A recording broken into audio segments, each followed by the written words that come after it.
राजस्थान में सारी स्थिति खराब है। किसकी अच्छी है पहले ये बताओ। भजन लाल जी की खुद की स्थिति अच्छी है और उनके 7-8 मंत्री, हमारे जैसे जलदाई मंत्री से लेकर 7-8 जिनके रोज नाम आ रहे हैं, इनकी स्थिति अच्छी है। सारे ठेके ले लिए, मौज मस्ती कर रहे हैं, इनके परिवारों की स्थिति अच्छी है। राजस्थान की स्थिति खराब है और कांग्रेस को नेताओं की अच्छी है जो 5 साल जम के राजस्थान को लूटा, वो पचा रहे हैं।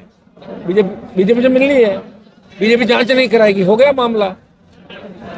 तो ये इस तरह के हालात राजस्थान के। तीसरे विकल्प की आवश्यकता राजस्थान को देंगे विकल्प। डबल इंजन की सरकार होने के बाद बजरी की किसी क्यों नहीं जारी की जा रही है? और आप तो मुझे ये बताओ कि बजरी माफिया को भगा दिया, ये कम बात है क्या? बजरी माफिया को छोटा था क्या? तो गहलोत को भी जेब में रखता था, वसुंधरा को जेब में रखता था और भजन लाल जी को जेब में लेके घूम रहा है। बजरी माफिया का इलाज किया आरएलपी पार्टी ने। लीज देनी मेरे हाथ में नहीं, लेकिन मैं आपको विश्वास दिलाता हूँ जल्दी इसी भी जारी होगी। आम आदमी को 50 रुपए, 60 रुपए, 100 रुपए टन के हिसाब से बजरी मिलेगी। ऐसा चाह रहा हूँ ओरण गोचर को बचाया जाए और खेजड़ी को बचाया जाए। लोकसभा के अंदर मैंने मामला उठाया। इस आंदोलन में हम सब मिलकर जहाँ भी आवश्यकता होगी हम करेंगे।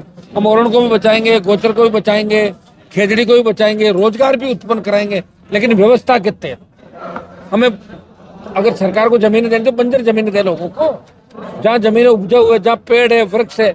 कुछ लोगों के स्वार्थ के लिए अगर इस तरह आप करोगे तो प्रकृति के साथ खिलवाड़ होगा।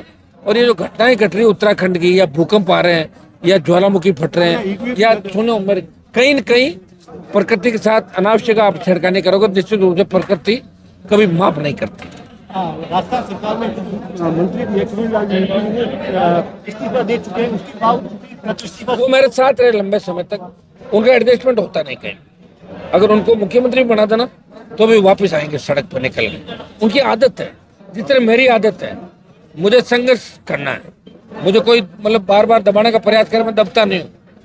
तो डॉक्टर साहब गलत कहे, मुझे छोड़ गए, अगर उस समय नहीं जाते तो 18 के अंदर घनश्याम तिवारी, किरोड़ी लाल जी और हम रहते तीनों, तो 50 विधायक आ सकते थे। लेकिन चले गए और जाने के बाद भी सुख कहाँ पा रहे हैं। वो तो जाने के बाद समय भी चला गया, 5 साल निकल गए, तकलीफ के अंदर है। संघर्षशील व्यक्ति, योद्धा है, उनको बाहर आना चाहिए पार्टी, अंदर नहीं रहना। क्या करेंगे अंदर रह के बताओ मुझे? कितना अपमानित उनको कर रहे हैं भाई। बंगला कैंसिल कर दिया, भाई को बीजेपी ने हरवा दिया, उनके साथ उनको जो डिपार्टमेंट दिया है और वो डिपार्टमेंट समझ में नहीं आता। हमें कभी मुझे लग रहा है कि कुर्ता पजामा में से उनको कुर्ता पहना दिया और पजामा नहीं दिया, ऐसा ही तो डिपार्टमेंट दिया। पंचायत राज दे दी उनको, दिलावर को, इनको दे दी एग्रीकल्चर नहीं, कृषि और ग्रामीण विकास, उनमें भी आधा। तो कुर्ता पजामे में एक उनको पहनाया है, एक रख दिया। तो भारतीय जनता पार्टी ने उनको अपमानित किया और निश्चित रूप से बड़े किसानों का नेता, उनको अब हम सब के साथ मिलकर राजस्थान को बचाने का अभियान चलाना चाहिए, जिसमें कांग्रेस बीजेपी को हम घर बिठा सके दोबारा से, जो परंपरा राजस्थान के अंदर रही।